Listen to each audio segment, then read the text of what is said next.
अस्सलाम वालेकुम सर, आप इस मोइनाबाद मस्जिद मुद्दे पर क्या कहना चाहते हैं? मैं सब में फ़र्क तो MJ न्यूज़ को शुक्रिया अदा करता हूँ, क्योंकि कौमी सतह के तमाम मुद्दे और कम्युनिटी में अवेयरनेस के लिए वो गुफ्तगू करते रहते हैं, आवाम तक हमारी बात पहुँचाते हैं।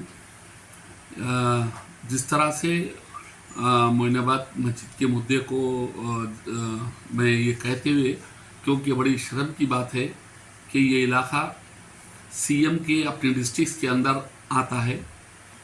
CM जहाँ से अपने पास होम मिनिस्ट्री रखते हुए और ख़ास तौर पे काफ़ी डिपार्टमेंट्स उनके पास है, उसके बावजूद मैं सब में पहले तो वो पूछना चाहता हूँ कांग्रेस के उन मुसलमानों पे जो कहते थे कि मुसलमानों KCR को पहचानो, KCR की सरकार को पहचानो। आज ये क्यों नहीं कहते कि मुसलमानों रेवंत रेड्डी को पहचानो और रेवंत रेड्डी के चालों को पहचानो, मुसलमानों के साथ जो सलूक किया जा रहा है उसको पहचानो। और ख़ास तौर पे ये पहली मस्जिद नहीं है, कांग्रेस के आते ही ये चौथा वाक़या है मसाजिद को जो मिसमार कर रहे हैं। इससे पहले जो वाक़यात हुए आप तमाम के तमाम जानते हैं। उन वाक़यात के साथ साथ ये लगातार लोगों पे हल्ला हो रहा है और शहर में अब तक तेलंगाना में फिसादात भड़क उठे हैं हर डिस्ट्रिक्ट के अंदर लगातार। और इन 6 महीने के अंदर ही रेवंत रेड्डी साहब जैसे ही चार्ज लिए, बड़े अफसोस से कहना पड़ता है कि कांग्रेस जो BJP 4 MP रखने के लिए मुश्किल थी, उनको 8 MP करके दिए हैं।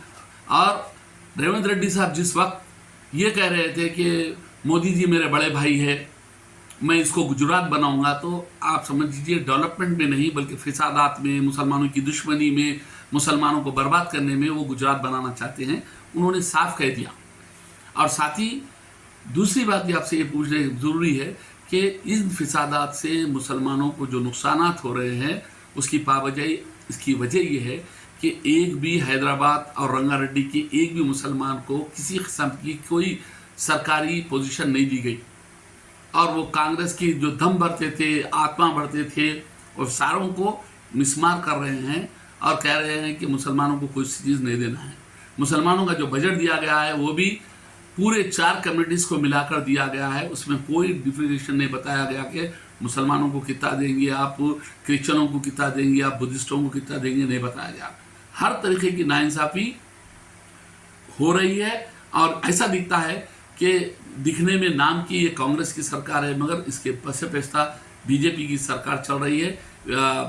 BJP की सरकार भी जो स्टेटों में चल रही है वहाँ फिर भी ठीक चल रहा है, उससे बदतर हालत हमारे तेलंगाना में हो रही है। 1 रुपया फंड लाने में कामयाब नहीं हुए CM साहब। धरने की बात है तो चलीजिए, आपके साथ 1 लाख मुसलमान दिल्ली चल के धरना देने के लिए तैयार है। चलीजिए, आप चल के वहाँ पर धरना दीजिए। और ख़ास तौर पे हम लोग पूरे के पूरे लोग तेलंगाना के बजट के लिए आपके साथ रहेंगे।